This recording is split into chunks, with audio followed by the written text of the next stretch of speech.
So, eto guys. Ito yung mga pwede niyong pag-aralan dito sa automotive.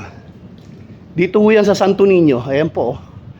So, kung kala nyo lang kasi madungi siya pero maganda pa makina niyan. 'Di ba? Ganda nito pag naayos, nabihisan ng ayos. Maganda pa 'to. Anong klase sasakyan 'to? Guys, pa-comment nga anong klaseng sasakyan 'to. 'Di ba? Para siyang hammer na maliit. 'Di ba?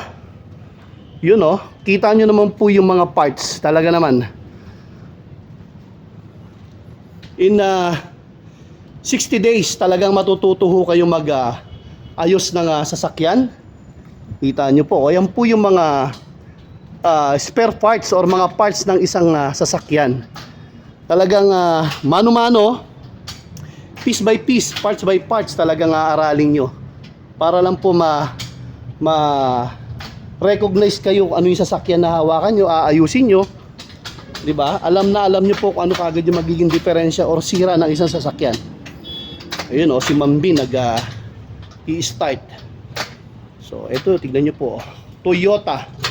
'Di ba? Ayan, mga parts, mga makina ng sasakyan. Ang ganda, ang daming area. Ang laki ng area.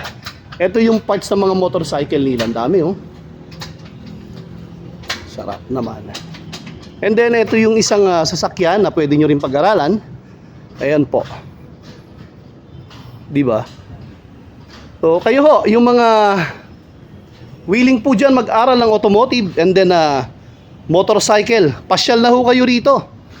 Yun oh. Ito. Saan pa ho kayo, 'di ba? Op, stop kasi baka umandar. Op. Op. 'Di ba? Ang galing, 'di ba? So